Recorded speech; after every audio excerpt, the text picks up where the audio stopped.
Alright, so let's look at this problem right here. Find the area of a parallelogram bounded by the x-axis, the line x equals 2, the line f of x equals 3x, and the line parallel to f of x passing through 6, 1. Alright, so when you do story problems, it helps to read through it and get a sense of what everything is before you start off. So this is a parallelogram set on the coordinate axis. We have the x-axis, which is this right here.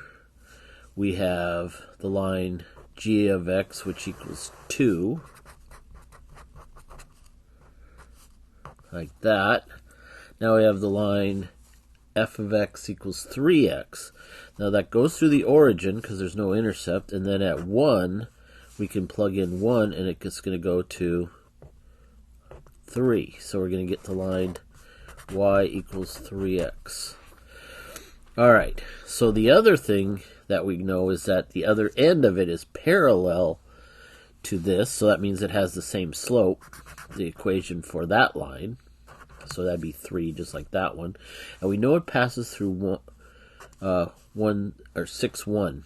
So we get 1, 2, 3, 4, 5, 6, and the point 1, which is right here.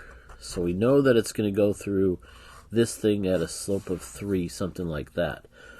Alright, so we have an idea what's happening now.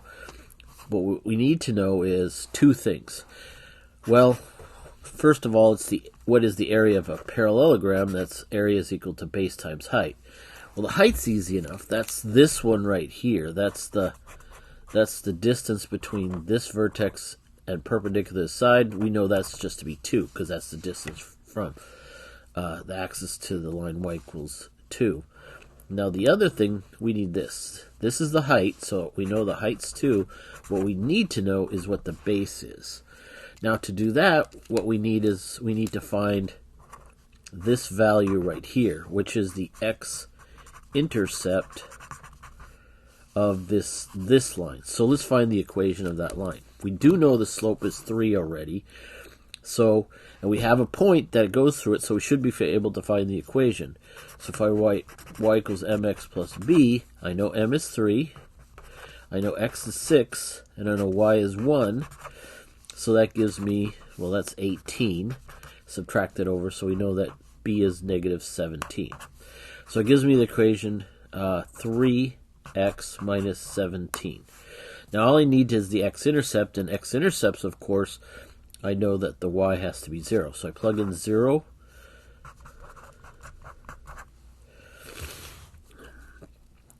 Solve. So add the 17 over, divide by 3, so I get x is equal to 17 thirds. So this is 17 thirds. So now I know the base. So the area then is just the height, 2, times the base, 17 thirds. That gives me 34 thirds. And we have our answer. Alright, let's try this series of 6 problems. For the following exercises, consider this scenario. A town has an initial population of 75,000. It grows at a constant rate of 2,500 per year for 5 years. So what are they telling us? Initial population, let me write this down. Initial population, 75,000. And then it says it grows at a constant rate of 2,500 per year for 5 years. Now that phrase constant rate tells you that it's a linear function because the constant rate is a property of linear function. In fact, that rate is the slope. So they give us a constant rate of growth, and that's just another way of telling us the slope of the line. Now the initial population, that's what happens at time equals 0. So this is at time equals 0, so what that means is that this is the intercept. So this is our b. Now to do 15, we just have to put these into or 13, sorry. To do 13, we just have to put these into the equation of a line. So population at time t is 75,000 plus 2,500 t. And there's our equation of a line. For 14, it says find the reasonable domain and range. Well, we know we have to start at 0.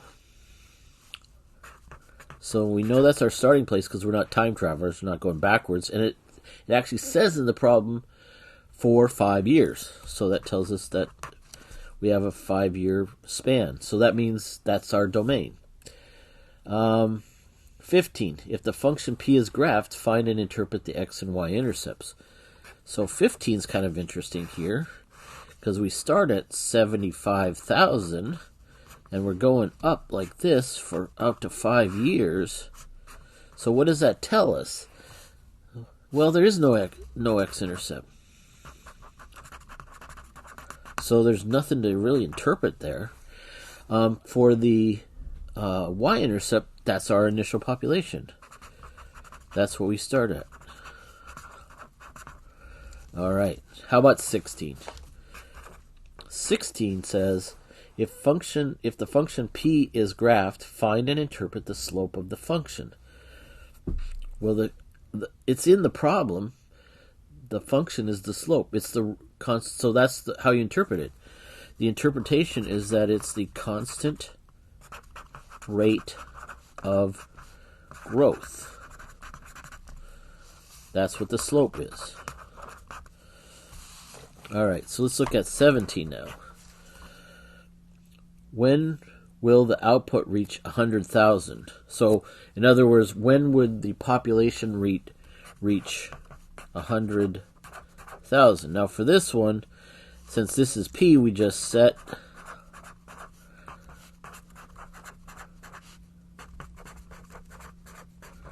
it equal to the equation, subtract it over, right? Subtract 75,000 from both sides. So that would give us 25,000. Divide that over, we get t is 25,000 divided by 2,500. Cross out a couple zeros. 25 goes into 25 one time with another 0, so it takes 10 years to reach that. Now here is the question that makes me laugh. What is the output in the 12 years? What is the output in the 12 years from the onset of the model? There's no answer because they defined in the question that it was defined for 5 years. So we don't know. So there's no answer to this because it's just a stupid question. If you define a function from 0 to 5 years, then there is no interpretation 12 years out. Now, if they wanted to know, so if they said if it was going on for an infinite amount of time, then of course it's just plug in the 12, right? And whatever you get out, that's your population. Let's do it on our calculator.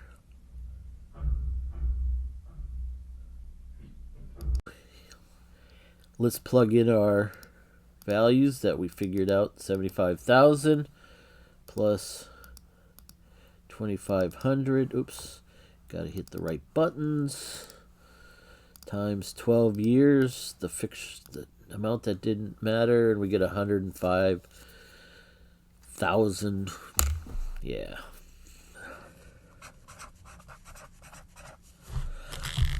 So it looks like there have two answers here that make absolutely no sense, right? This one, 10 years, and this one, when they talk about 12 years. If they're going to tell us that the model's only good for 5, then of course these questions make no sense whatsoever. So I think that the book had a bit of a typo.